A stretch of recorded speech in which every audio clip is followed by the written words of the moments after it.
Peter Bleksley, a very good afternoon, sir. How are you? And to you. Very well, thank you. We've just done another programme. We've had lots to talk about. Lots and lots and lots to talk about. Three things I want to talk to you about.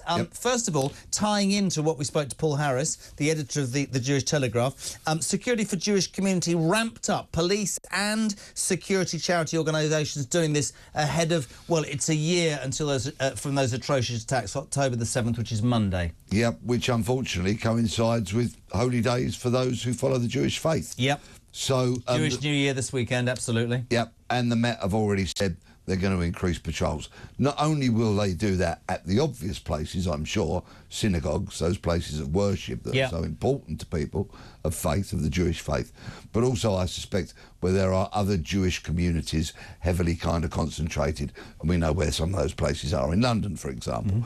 So, rightfully so.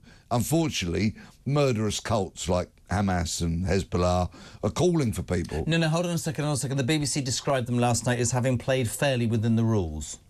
Murderous cults like Hamas and Hezbollah are calling upon people, disgustingly, to carry out attacks on this state. So you don't agree with the BBC, then? To mark this sick and vile, and to agree with the BBC when it comes down to the Jewish people and their coverage of recent matters in the Middle East. No, I most definitely don't.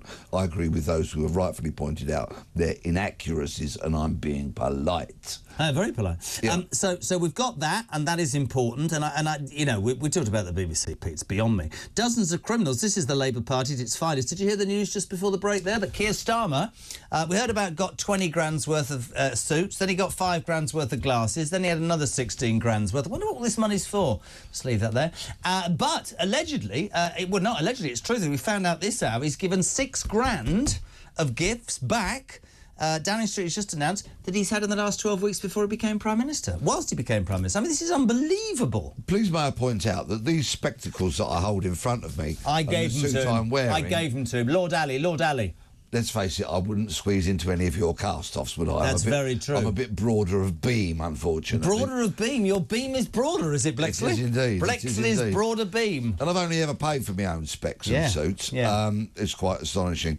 Yes, handing money back. Well, if he had nothing to feel any semblance of guilt about, why on earth would anybody? I'm telling you, it is not going away. Back. It certainly isn't. Dozens of criminals freed early from Scottish prisons. This was such a great idea. If you commit a crime, do you know what? We're just going to let you out early. They're basically returning to jail after re-offending in their hundreds. 477 released in June and July as the Scottish authorities tried to tackle their chronic prison overcrowding system. Wow. More than 1 in 10, 57 back inside.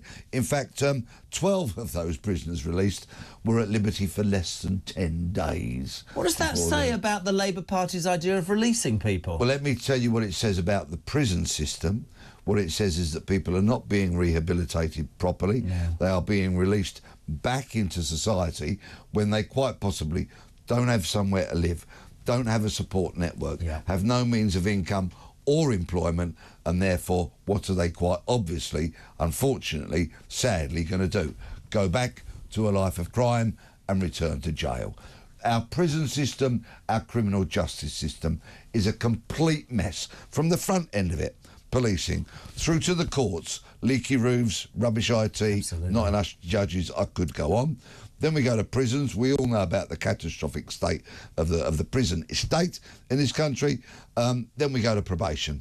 Okay, understaffed, not sufficient tags to tag all of those people who have recently been released. Here we go. So they can't be monitored in the community like they should be. Why don't we use some of the money that we're doing to house migrants and prisoners in hotels and upgrade these systems so people who commit crime can go to prison and bloody well stay there?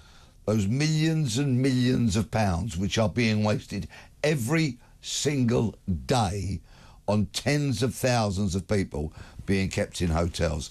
It is an absolute national disgrace. It's beyond a scandal. It's an utter disgrace. I tell you what isn't a disgrace. We're not interviewing, we're not interrupting Peter Bleksley. Well, just for 30 seconds. Tom Tugendhat, who today stood on that stage at the Tory party conference, one of 4 leadership candidates.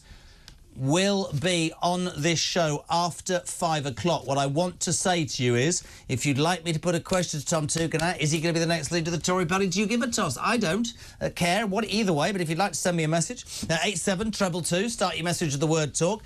Phone us, 0344 499 1000. Tom Tugendhat, Conservative leadership candidate, on this show after 5. Back to Peter. Now, it's been a pretty morbid start. We had the missile attacks, we've had the anti-Jewish BBC, we've talked there about, you know, criminals being free to re-offend. But, ladies and gentlemen, at 5:15, quite possibly the greatest story that Peter Bleksley will ever tell in the history of his broadcasting career, because the Met Police, in fact, many police forces across the land, are being criticised for not, catching burglars, catching criminals, doing their job. But sometimes they do an amazing job, don't they, Peter?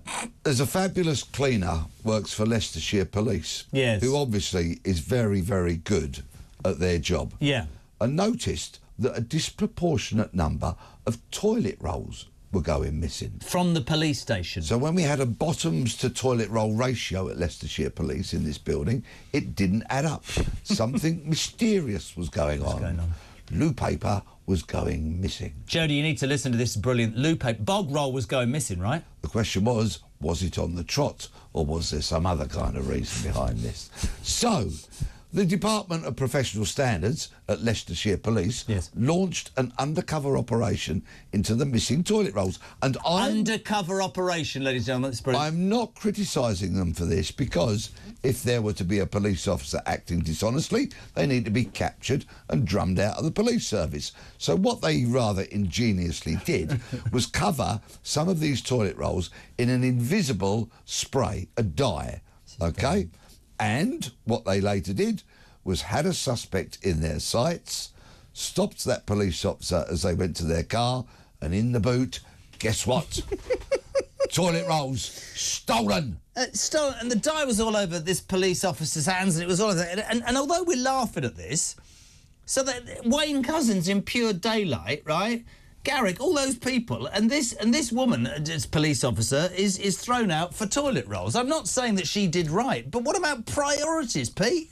Yes, but theft is theft. It's an act of dishonesty, and stealing at work. If you stole the toilet roll out there, the police wouldn't even be called to come and talk to you, because it's less than 200 quid. No, but we hold our police to a higher standard than we do members of the public, because they uphold the law. They take an oath to enforce the law fairly.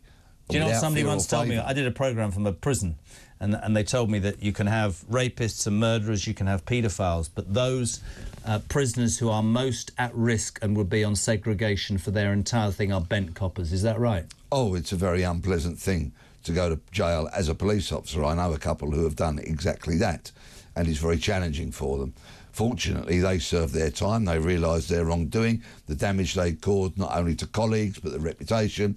They did their time, like they took it on the chin, and they came out and reinvented themselves. Has she definitely been sacked for nicking the bog rolls then? Well, there's a current misconduct hearing going on, which is why I'm not naming the officer. No. So she is alleged to have taken these toilet rolls. She's already resigned. Oh, right, so she's gone from police. And guess what? She had over 20 years' service. So this is an officer who's been in for a very long time. Will she lose her pension then if she gets found guilty? This is a misconduct hearing, so probably not. But, of course, it will be a far reduced pension, because 20 years' service doesn't qualify you for a full police pension in any way, shape or form. Have you got a full police pension? No, I was medically retired after 21 years. So, but anyway, I'm not complaining in any way, shape or form. Anyway, Leicester police officer accused of nicking rolls toilet rolls has been found. As ever, you're brilliant. We appreciate you coming on. QPR, your football team, not doing great. Lost 3-1 last night. Very gloomy evening.